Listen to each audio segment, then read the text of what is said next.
हाँ तो भाई मेरे प्यारे मित्रों, हम बात कर रहे थे लोकमानस की, सहज अवचेतन की बात हम कर रहे थे। ये सहज अवचेतन क्या है, इसकी हम बात कर रहे थे।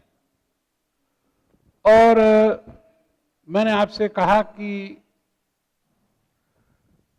सहज जायते सद्य जायते, जन्म के साथ जो संस्कार लेकर के व्यक्ति, कुछ बातें ऐसी होती है, मनोवैज्ञानिक भी इस बात को मानते हैं, चिकित्सक भी इस बात को मानते हैं। अब देखिए कि महाभारत में एक प्रसंग आता है कि अभिमन्यु को उसकी माताजी ने, जब अभिमन्यु मां के गर्भ में था तभी अर्जुन ने चक्रव्यूह भेदन की बात बताई थी। तो चक्रव्यूह के 4 द्वार तोड़ने तक की बात जो बताई थी, और अब देखिए कि अभिमन्यु जब पैदा होता है और जब महाभारत का युद्ध शुरू होता है, यद्यपि उसमें उसकी उम्र ज्यादा नहीं थी, नवयुवा था वो, लेकिन उसके बाद सारी बातें याद थी। और आज भी चिकित्सक इस बात को स्वीकार करते हैं कि शिशु जब मां के गर्भ में होता है, उस समय में अगर उसे संगीत सुनाया जाए, अच्छा अच्छा संगीत सुनाया जाए, जहां वो उसकी जो है वो जननी रहने वाली है, वहां अच्छे अच्छे चित्र लगाए जाएं, हॉरर के, टेरर के, आतंक के, खून वगैरह ये नहीं करके शुद्ध सात्विक प्रकृति के सुंदर रमणीय मनोरम दृश्यों के पोस्टर लगाए जाएं, आध्यात्मिक पुरुषों के चित्र लगाए जाएं, तो होने वाले शिशु, पैदा होने वाले शिशु के संस्कार कुछ और ही बनते हैं। आज चिकित्सक इस बात को मानते हैं। तो ये सहज अवचेतन भी हमारे कुछ संस्कार लेकर के आता है। अब रही बात लोकमानस की, तो लोकमानस ही सहज अवचेतन है। लोकमानस का दूसरा नाम सहज अवचेतन, सहज अवचेतन ही लोकमानस है। तो आप एक बार फिर ध्यान से सुनिए। हमारा मन के 2 स्तर, एक चेतन एक अचेतन, इन दोनों के बीच में अवचेतन, अवचेतन के 2 भाग, उपार्जित अवचेतन, सहज अवचेतन। और जो ये सहज अवचेतन है, ये सहज अवचेतन ही लोकमानस है। इस लोकमानस के 4 प्रमुख कारक तत्व हैं। पहला तत्व है, लोकमानस प्री लॉजिकल होता है, विवेक पूर्वी होता है। अब आप कहेंगे प्री लॉजिकल का मतलब क्या हुआ? लॉजिक वो होता है, तर्क वो होता है जो क्या और कारण, कार्य और कारण खोजता है। लेकिन लोकमानस जो होता है वो इस कार्य कारण की भौतिक बाजारवादी श्रृंखला में विश्वास नहीं करता है। ये तर्क तो करता है, ये तर्कहीन नहीं है, ये बुद्धिहीन भी नहीं है, ये अज्ञानी भी नहीं है, मूढ़ भी नहीं है, जड़ भी नहीं है। कई बार लोग कह देते हैं लोग क्या है, फोक तो क्या है, ये तो सभ्यता से कोसों दूर है। गलत बात। इसके पास जो सभ्यता और संस्कृति की धरोहर है उसका तो कोई मोल ही नहीं है, अनमोल है। तो ये लोकमानस तर्क तो करता है, लेकिन इसके जो तर्क होते हैं वो किसी शास्त्र के द्वारा प्रमाणित नहीं किए जा सकते, किसी वैज्ञानिक प्रयोगशाला में सिद्ध नहीं किए जा सकते, इसको 2 और 2 4 के फॉर्मूले से सिद्ध नहीं किए जा सकते। तो ये कैसे सिद्ध किए जा सकते हैं? ये तर्क ज्ञान सम्मत नहीं, विश्वास सम्मत होते हैं, श्रद्धा सम्मत। मैं आपसे पूछता हूं वर्षा कैसे होती बताइए? आप कहेंगे, पहले तो मन में हंसेंगे कि आपको ये भी नहीं मालूम है कि वर्षा कैसे होती है, हैं? लेकिन खैर आप बोल करके कहेंगे तो नहीं, ये तो आपकी महानता है, लेकिन मन में तो होगा ही ना। वर्षा कैसे होती है भाई? अरे भाई, सूरज की किरणें तपती है, सागर का जल उबलता है, सागर का जल उबल करके भाप बनता है, यही भाप हल्की होकर के ऊपर उठती है, बादल बनती है, और यही बादल बरसते हैं, इसी को वर्षा कहते हैं। ये वैज्ञानिक तर्क। मानसून तंत्र का दबाव बनने से वर्षा हुई। मानसून तंत्र का दबाव नहीं बन रहा है इसलिए वर्षा नहीं हुई। चलो भाई, नहीं हुई, कोई बात नहीं। लोकमानस इसे स्वीकार नहीं करता। लोकमानस कहता है कि भगवान इंद्रदेव जो है, इंद्रदेव को आदेश देते हैं जाओ और जाके लाडनू पर वर्षा करो, जैन विश्व भारती पर वर्षाओ। अभी लोग वहां तप रहे बुरी तरह से, पसीना बहा रहे, खूब पहुंच के परेशान हो गए। बादल सूर्यपति के अनुचर हैं। सुमित्रानंदन पंत ने कविता लिखी बादल, उसका प्रारंभ ऐसे ही किया, सूर्यपति के हम हैं अनुचर, जगत प्राण के भी सहचर।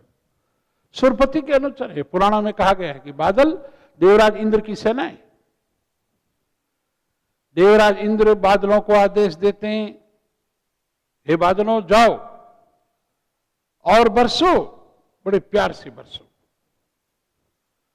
और यत किंचित कारणों से कभी गुस्से हो जाते तो कहते बादलों फट करके बरसो, पृथ्वी पर प्रलय आ जाता है। इंद्रदेव कहते हैं बादलों प्रसन्न होकर के बरसो, तो रिम झिम बरसे हैं और लोगों के हृदय गदगद हो जाते हैं, रोम रोम खिल जाता है। मौसम इतना सुहाना बन जाता है कि इसके कोई शब्द नहीं के हमारे बारे में, हमें शब्द नहीं हमारे पास में, वर्णनातीत हो जाता है, अद्भुत दृश्य हो जाता है। तो बादलों ने जल लिया समुद्र से जल लेकर के उन्होंने बरसाया, ये लोकमानस कहता है। मैं कहता हूं, लोग मुझसे पूछते हैं भाई पढ़ाई तो मैंने भी की थी यार, खूब पढ़ाई की हमने 18-18 घंटे, तुम तो 4 घंटे ही पढ़ते थे, तुम्हारा गोल्ड मेडल कैसे आया? मैं कहता हूं भाई बात यह है कि मैं तो सवेरे उठ करके अपने पूज्य गुरुदेव का ध्यान लगाता था, फिर हमारे मोहल्ले में हनुमान जी का मंदिर है, हनुमान जी का, उसके आगे भैरव जी का मंदिर है, तो वहाँ रोज दंडोत करके और हाथ जोड़ के प्रार्थना करके और अर्ज करता था, निवेदन करता था कि मेरा जो है गोल्ड मेडल बन जाए, मैं प्रभु आपके जो है प्रसाद चढ़ाऊंगा। और हनुमान जी ने, भैरव जी ने मेरी सुन ली। अब मैं आपसे कहता हूं कि संसार की किसी पुस्तक में ऐसा नहीं लिखा हुआ है कि आप हनुमान जी को हाथ जोड़ के परीक्षा देने जाएंगे या भैरव जी को हाथ जोड़ के परीक्षा देने जाएंगे तो आपको गोल्ड मेडल मिल जाएगा। ऐसा नहीं, ऐसा कहीं नहीं लिखा हुआ है, आप माने या ना माने। लेकिन मैं ये कहता हूं, लोकमानस कहता है, इसको कहते हैं विवेक पूर्वी। लोकमानस विवेक पूर्वी, प्रीलॉजिकल है। दूसरी बात, लोकमानस रिचुअल है। रिचुअल का मतलब क्या है? अनुष्ठानिक है। लोकमानस अनुष्ठानों में विश्वास करता है। लोकमानस ये मानता है कि भाई हनुमान चालीसा का पाठ किया जाए, महेंद्रपुर बालाजी जाकर के वहां दर्शन किए जाएं, और हर मंगलवार को हनुमान जी की गुड़ चढ़ाया जाए और कुछ इस प्रकार की बातें की जाए तो प्रेत बाधा का निवारण होता है। भूत पिशाच निकट नहीं आवे, महावीर जब नाम सुनावे, नासी रोग हरे सब पीरा, जो सुमिरे हनुमत बलवीरा। हनुमान चालीसा का पाठ करें, संकट मोचन हनुमान जी का पाठ करें। अनुष्ठान।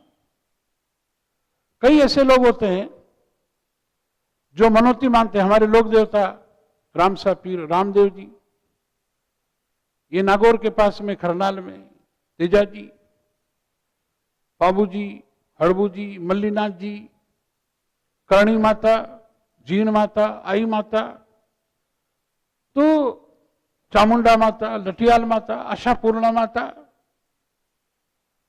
लोग इनकी परिक्रमा का संकल्प करते हैं,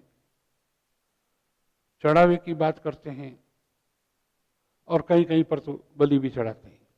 खैर अब वो प्रथाएं तो अब बंद हो गई, खूब सारी बातें जो है। तो ये लोकमानस अनुष्ठानों में विश्वास करता है, इसलिए कुछ ये अनुष्ठान ऐसे हैं जो किसी वेदों में नहीं, किसी पुराणों में नहीं है, किसी शास्त्रों में नहीं है। अब ये छोटे अनुष्ठान की बात थी जो मैंने आपसे बताई कि भाई ड्रिल मास्टर के आतंक से डरने के लिए हम लोग जो है इमली, ये बावले की पत्ती जेब में रखा करते थे, या कुत्तों के काटने के डर से बचने के लिए हम मुट्ठी बंद करके जो है चला करते थे। तो ये लोकमानस अनुष्ठान में विश्वास रखता है, टोटकों में विश्वास करता है, टोटके करते हैं। बच्चे को दस्त लगनी शुरू हो जाती है, किसी ने अच्छे कपड़े पहने, अच्छे कपड़े पहने, घर से बाहर निकला, किसी ने टोक दिया, आहा आज तो क्या बात है, वाह। और जब तक बाहर से आए, जब तक या तो पैंट कहीं से फट गई, या घर में जो महिला निकली है तो उसकी साड़ी कहीं फट गई, और आते ही पहला रिएक्शन कि आज तो सब मूड ऑफ हो गया, क्या हुआ, अरे घर से बाहर निकलते ही उसने टोक दिया, कट्ठे जा रहे हो, कट कर रहे हो, कान काटने जा रहे हो, सुना कट्ठे जा रहे हो, टोक दिया उन्होंने। बिल्ली ने रास्ता काट दिया, चोटी कहीं की, बदमाश कहीं की। अब आप कल्पना करो, बेचारी बिल्ली की क्या औकात की आपका रास्ता काट दी। जब हाथी आपका रास्ता नहीं काट सकता, शेर आपका रास्ता नहीं काट सकता, चीता आपका रास्ता नहीं काट सकता, सुअर गैंडा भी रास्ता नहीं काट सकता, और वो अगर आपके सामने से निकल जाए तो आपको परवाह भी नहीं होती, चिंता भी नहीं होती। लेकिन एक छोटी सी बेचारी म्याऊं म्याऊं करने वाली बिल्ली, जिसको आप एक लात मार दे तो 2 किलोमीटर दूर जाकर के गिरे, उस बिल्ली के आपके सामने से निकल गई, हे भगवान, मूड ऑफ हो गया, वापस लौट करके आए, जूते खोले, उतार, कुर्सी पर बैठे, पानी पिया, एक घूंट, थोड़ी देर रुके और फिर रवाना हुए। तो ये लोकमानस जो है कुछ मानता है। दूध पी करके तुरंत नहीं निकलना चाहिए, दूध की मिठाई खा करके तुरंत नहीं निकलना चाहिए, किसी शुभ काम के लिए जा रहे हो तो 3 ब्राह्मण एक साथ न जाएं। इसी प्रकार से सुनसान जंगल में जा रहे हैं, दोपहर का समय है, तो खेजड़ी है, बावड़िया है, इनके नीचे बैठ करके आप लघु शंका न करें। संध्या हो जाए तो तालाब के किनारे, नदी के किनारे न जाएं, न वहां नहाएं। तो ये लोकमानस क्या है? ये अनुष्ठानिक है, रिचुअल, और ये मानता है कि अनुष्ठानों की अनुपालना से हमारे जीवन के संकटों का निवारण हो जाएगा। होते भी होंगे, अब कैसे होते होंगे इसका कोई वैज्ञानिक आधार हमारे पास में नहीं है, लेकिन लोकमानस मानता है। इसलिए आप देखिए, अभी कुछ दिनों पहले रामदेव जी का मेला था, मैंने देखा सैकड़ों लोग, सैकड़ों, हजारों, लाखों लोग दूर दूर से, हिंदुस्तान के दूर दूर से, महाराष्ट्र से, कोई उत्तर प्रदेश से, कोई मध्य प्रदेश से, कोई बंगाल से, कोई आंध्र प्रदेश से, पंजाब से चले आ रहे हैं नंगे पांव। हे भगवान, प्रचंड धूप, सुलगती हुई धरती, नंगे पांव, कच्चे रास्ते आ रहे हैं, मन में एक अटूट श्रद्धा का दीप जलाए हुए आ रहे हैं, आस्था का दीप जलाए हुए आ रहे हैं, बड़े प्यार से आ रहे हैं, भक्ति से नाचते गाते हुए आ रहे हैं। और सैकड़ों लोगों को मैंने देखा जमीन पर साष्टांग दंडवत करते, एक बड़ा सा छोटा सा कंकर रखते हैं, फिर और दंडवत करते हैं, फिर आके कंकर रखते हैं। कहां से चले, कितना समय लगता होगा, कितने महीने लगते होंगे। धन्य है वो लोग और धन्य उनकी आस्था, धन्य उनकी भक्ति और धन्य उनकी भावना। क्योंकि मन में है एक विश्वास, पूरा है विश्वास, हम होंगे कामयाब, क्योंकि हमारी आस्था की ज्योत अखंड है, अविरल है, अजस्र है। और ये आस्था की ज्योत ही लोकमानस को अनुष्ठानिक बनाती है, जिसके आलोक में उसके जीवन के नैराश्य के तमस, जीवन के नैराश्य का तमस छिन्न भिन्न हो जाता है और जीवन में एक नई आस्था, नई विश्वास, नई शक्ति का संचार होता है। तो लोकमानस क्या है? अनुष्ठानिक है। इसलिए हम शुभ काम कोई शुरू करते हैं। आपने देखा होगा कि नए दुकानदार जब खाते खोलते हैं हर दीपावली को लक्ष्मी पूजन करके, तो शुभ श्री श्री गणेशाय नमः लिख करके, हम कोई भी घर में जो है जब शादी होती है तो जो कुमकुम पत्रिका जो छपती है, तो पहले हम श्री गणेशाय नमः, श्री पितरेश्वराय नमः, श्री महावीराय नमः, अपने अपने इष्ट देवता का, चाहे हिंदू हो, चाहे मुसलमान हो, चाहे सिख हो, चाहे ईसाई हो, चाहे कोई हो, अपने अपने कुल गुरु का, अपने अपने पितृव्यों का पुण्य स्मरण करते हुए, सश्रद्ध नमन करते हुए, उनको कार्ड में सबसे पहले वो छपता है, ओम अरहम, ओम, इस तरह से ये सारे। तो ये क्या है? ये सब अनुष्ठान के अंग हैं। तो लोकमानस का दूसरा लक्षण क्या हुआ मित्रों? लोकमानस अनुष्ठानिक होता है, इसे हम कहते हैं रिचुअल। तीसरी बात, लोकमानस का तीसरा लक्षण है, लोकमानस मिस्टिकल होता है। मिस्टिकल का मतलब क्या होता है? रहस्यशील। मनोवैज्ञानिक कहते हैं कि मनुष्य की दो प्रवृत्तियां, बड़ी आदिम प्रवृत्तियां होती है, एक तो रति और एक भय।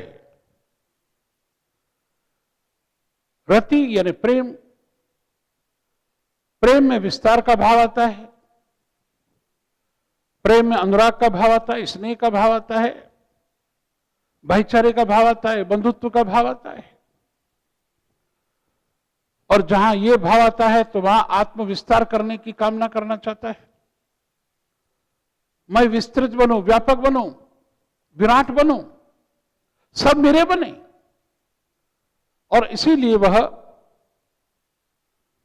ये जो मेले आयोजित होते हैं और इसमें जो हमारा हर्ष उल्लास होता है, घर में मांगलिक पर्व होते हैं, मांगलिक उत्सव होते हैं, त्योहार मनाए जाते हैं, पर्व मनाए जाते हैं, ये सब क्या है? ये रति के कारण होते हैं। भय में आत्म सुरक्षा का भाव होता है मित्रों, भय में डर होता है। इसलिए बहुत बहुत ये समझिए पूर्व पाषाण काल से लगा करके और अद्यतन काल तक के मनुष्य ने इसी भय का निवारण करने के लिए न जाने कितने कितने संसाधनों का विकास किया। हम चूंकि अपने आप को पढ़ा लिखा मानते हैं, सभ्य मानते हैं, संस्कृत मानते हैं, संस्कारित मानते हैं, मॉडर्न मानते हैं, और मॉडर्न ही अल्ट्रा मॉडर्न मानते हैं, और अब तो अल्ट्रा मॉडर्न है हम लोग। तो हमारे पास में इस भय के निवारण के अनेकों हमारे पास में साधन है। साइकोथेरेपी होती है, म्यूजिक थेरेपी होती है, एलोपैथी होती है, होम्योपैथी होती है। लेकिन लोकमानस के पास में होम्योपैथी, एलोपैथी और उसकी नेचुरलपैथी और ये एक्यूप्रेशर पैथी और एक्यूपंक्चर पैथी के अलावा एक और सबसे बड़ी पैथी है, वो है सिंपैथी, सहानुभूति, सहज अनुभूति। तो इसलिए लोकमानस ने भी अपने आप को सुरक्षित रखने के लिए कुछ टोटके बनाए, नजर उतारने के टोटके बनाए, ताबीज बनाए, भूत प्रेतों का निवारण करने के उपाय बनाए।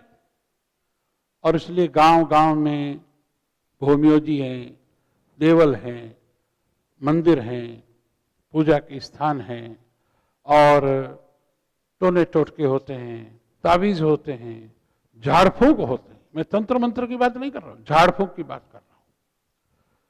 मुझे नहीं मालूम आप लोगों ने देखा कि नहीं देखा है, लेकिन हम तो जहां हमने पढ़ाई की है गांव में, मैं सुमेरपुर में पढ़ता था, पाली जिले में, तो वहाँ हमारे घर के पास में मंदिर में एक महंत जी हुआ करते थे और हाथ में मोर पंख का बना हुआ एक छोटा सा झाड़ू जैसा एक रखते थे, और गांव की औरतें छोटे छोटे बच्चों को गोद में लिए हुए आ रही हैं, और फिर जो है बड़े प्यार से उसको न जाने वे क्या बोलते थे, फूंक मारते थे, और उन औरतों का विश्वास हुआ करता था कि उनके महाराज की फूंक मारने से हमारा बच्चा जो है बीमारी से मुक्त हो जाता है, और वो हो जाता होगा। अरे भाई नहीं हो तो कौन आए, मैं फूंक मारूं तो मेरे पास तो कोई नहीं आएगा। तो कहने का मतलब यह है कि ये झाड़ फूंक टोना टोटका आज भी गांवों की औरतें, बच्चे को जब दस्त ज्यादा लगती है तो उसको राई के दाने से भी कम छोटा सा दाना जो है अफीम का बच्चों को देती है, इससे दस्त रुक जाता है। इसको आप मेरी बात का ये अफीम का प्रचार नहीं समझे, ये गांव की लोगों की बात मैं करता हूं, और अब तो खैर और जागृति आ गई है, लेकिन आज भी ये टोटका होता है। हम लोग छोटी छोटी पोशाड़ों में पढ़ा करते थे, पोशाड़ जैसे आजकल आप नर्सरी की क्लास नहीं कहते हैं, तो उन पोशाड़ों में क्या होता था कि हमारे जो गुरुजी थे पोशाड़ के, हमें जालोर में पढ़ता था, तो हम बच्चे जो 6-6, 7-7, 8-8 साल के थे, तो हम लोगों को एक बाल्टी दी जाती थी, बाल्टी में एक लकड़ी डाल दी जाती थी, 2 बच्चे लकड़ी को इधर पकड़ते, 2 बच्चे लकड़ी को उधर पकड़ते, और फिर हमको भेजा जाता कि जाओ गांव गाय का गोबर इकट्ठा करके लाओ। तो हम लोग गोबर इकट्ठा करने ले जाते, तो क्या करते कि ऐसा तो है नहीं कि एक की जगह गाय ने गोबर किया और वही लेकर के वापस आना है, तो बाल्टी पूरी भर के लानी। तो हम क्या करते थे कि जहां गाय ने गोबर किया उसके चारों ओर जो है रेत का एक जो है वो गोला मान देते थे, और बोलते थे आड़ियो कुंडालियो गोगा जीरो माड़ियो। इसका मतलब ये होता था कि ये हमने जो है इसको निषिद्ध कर दिया, इसमें कोई प्रवेश नहीं करेगा हमारे अलावा। और आप आश्चर्य करेंगे कि जहां हमने आड़िया कुंडालिया गोगाड़िया मान दिया है, गोगा जीरो माड़ियो, तो वहां दूसरा कोई भी उस गोबर को उठाने के लिए नहीं आता था। तो ऐसे जहां जहां बने हुए होते थे, तो हमको तो मालूम होता भाई हमारा ही है, तो हम किसी दूसरे के बने हुए उस गोले में का गोबर नहीं लेते थे। तो ये एक मान्य था, एक वर्जना होती थी। आज भी नाग पंचमी और गोगा नवमी जब आती है, तो घरों में हमारी माता जो होती है पूज्यनीय माता श्री, वे कच्चा दूध यानी बिना गर्म किया हुआ सीधा सीधा लेकर के, जो दूध हम लेकर के आते हैं बाहर से, वो कच्चा दूध उसमें पानी डाल करके और पूरे घर में जो है उस जो है दूध का छांटा डालते हैं पूरे घर में, इसलिए कि भाई ये घर जो है, घर के प्राणी सर्पदंश से बचे। तो ये दूसरी बात। ऐसे मैं कहता हूं कि आपको बड़ा आनंद आएगा, आप लोग घर जाके अपने दादी जी से पूछिए, नानी जी से पूछिए, माता जी तो आपकी नई पीढ़ी की होंगी, तो वो तो शायद हो सकता है नहीं बताएं, ना बता पाए, लेकिन आप दादी नानी से पूछिए, ऐसे कई आपको टोट के बताएंगी वो। अरे एक बार देखो, मैं एक बात बताऊं आपको, बड़ा आनंद आएगा आपको, सुनो। अरे मेरी बात पर सुनो भाई, नींद मत लो, देखो सुनो मेरी बात, आनंद आएगा। कि एक बारात जा रही थी, बारात में जो दुल्हे राजा थे उनका रंग कैसा था, जैसे आपकी जो केस है ना, बिल्कुल काल एकदम डंबर, अमावस्या की रात्रि की काली मां की तरह घनघोर, ऐसे काला मैंने जिंदगी में दूसरा नहीं देखा भाई। या तो अफ्रीका के लोग हो सकते हैं, अफ्रीका के लोग होते होंगे, वो मोजाम्बिक और कांगो कहां के हैं, इतना काला वो। और उसके बाद में भी उसके गाल पर जो है गहरा गहरा काजल का टीका लगा हुआ था। मैंने कहा भाई ये इतना काला है कि बेचारी नजर भी अगर किसी की हो तो वो भी जो है लौट करके दौड़ के वापस चली जाएगी, वो कहाँ आएगी इसके पास में। लेकिन आप सोचिए, बात ये नहीं है, बात ये माँ की ममता, उसकी माँ की ममता की आप सीमाएं देखिए, उसकी गहराई देखिए, उसका लाड और प्यार देखिए कि मेरे बेटे को किसी की नजर न लगे, और नजर न लगे इसके लिए काला सा ढिठौना लगा दिया गया। इसलिए पहले तो, आजकल तो खैर अब मेडिकल साइंस कई तरह की बात कहती है, हमें तो मालूम है, आज भी थोड़ा थोड़ा धूमिल धूमिल याद है कि हम जो छोटे हुआ करते थे, तो छोटे तो खैर होते ही थे, ऐसी हर आदमी को बड़ा तो होता नहीं है। एक बार किसी आदमी ने पूछा गांव वाले से कि इस गांव में कोई बड़ा आदमी पैदा हुआ? सुनो मेरी बात को। किसी ने कहा, पूछा कि इस गांव में कोई बड़ा आदमी पैदा हुआ? तो उस गांव के बूढ़े ने कहा कि साहब यहाँ बड़ा कोई पैदा नहीं होता, पैदा तो सब छोटे ही होते हैं, ठीक है ना। तो कहने का मतलब ये है कि ये जो एक भाव मन में आता है कि किसी की नजर न लगे, ढिठौना लगाया जाता है, तो आंखों में बड़ा बड़ा काजल डाला जाता था 2-2 फुट का, पूरा चेहरा जो है वो भगवान की कृपा से बस केवल चमकती हुई आंख दिखाई देती थी, या छोटे छोटे होठ, या उसमें चमकने वाले 2 दांत, दूधिया दांत दिखाई देते थे। आधा चेहरा तो काजल से ही ढका हुआ रहता था, क्योंकि मां को लगता था कि कहीं मेरे बेटे को नजर न लगे। तो इस प्रकार से ये लोकमानस कैसा है? अनुष्ठानिक है, और लोकमानस मिस्टिकल है। मिस्टिकल है, सिर्फ रहस्यशील है, और रहस्यशील है इसलिए रति का भाव आता है, तो वहां तो वो अनुष्ठान करता है, और जहां भय की बात आती है तो वो वर्जनाएं को ध्यान में रखता है, उन टोट को अपनाता है, उन झाड़ फूंक को अपनाता है, उन ताबीजों को अपनाता है, जो इस तरह के कि जिसके कारण जो है उसके जीवन की रक्षा हो सके। ये लोकमानस का तीसरा लक्षण है। अब बात आती है लोकमानस का चौथा लक्षण है। लोकमानस क्या है? एनिमिस्टिक। एनिमिस्टिक का मतलब क्या है? सर्वात्म भाव। सर्वात्म भाव का मतलब क्या हुआ? लोकमानस मैं में, लोकमानस never stand for I, he लोकमानस ever stand for we. I यानी मैं यानी खुद, खुद यानी खुदगर्ज, स्व केंद्रित नहीं। लोकमानस स्व की कोटर में बंद नहीं रहता है, लोकमानस सर्व के आकाश में स्वच्छंद विचरण करने वाला होता है। इसलिए क्या है, पुराने जमाने के लोगों को आप देखिए, आज जो हैं वो आपके पेरेंट्स आपका परिचय देते होंगे अपने मित्रों को, कहते होंगे ये मेरा बड़ा लड़का है, ये मेरी बड़ी लड़की है, ये मेरा पोता है, एंड मीट माई वाइफ। और वो कहती है mister so and so is my husband. मुझे आज भी याद है, और आपके घरों में भी आप अपने दादाजी से पूछिए, दादी जी से पूछिए, नाना से पूछिए, नानी से पूछिए, उन्होंने कभी ये नहीं कहा होगा कि ही इज माई सन। उन्होंने ये नहीं कहा होगा। जब कोई उनके मित्र मिलने के लिए आते होंगे तो पूछते होंगे, तो कहते होंगे, राजस्थानी में बताऊं, आप समझते होंगे मेरे ख्याल में मारवाड़ी, कि वो आप रो बेटो है, ओ भगवान रो है, ये आप रे बीननी सा है। उसके बेटे की वो आती तो ये नहीं कहता कि ये मेरे लड़के की वो है, ये कहती ए आप रे बीननी सा है, ए आप रे पोता है, ए आप रे पोती भाई सा है। आप रे, मारे नहीं, यानी मैं नहीं, आप कौन? सर्वांतर्यामी। तो वो जो एक कल्चर थी, वो जो एक संस्कार है, लोकमानस में कभी भी ये बात नहीं आती है कि ये मैं हूं, ये मेरा है, ये मेरा निज है, निजता है, निजीपन है, ये बस मैं अपने लिए जीव नहीं। लोकमानस अपने लिए नहीं जीता है, लोकमानस जीता है लोक के लिए जीता है। लोकमानस जीता है तो लोक कल्याण के लिए जीता है, लोकमानस जीता है तो सर्वजन हिताय के लिए जीता है, लोकमानस जीता है तो वसुधैव कुटुंबकम के लिए जीता है। तो मित्रों, ये लोकमानस के 4 प्रधान लक्षण हुए।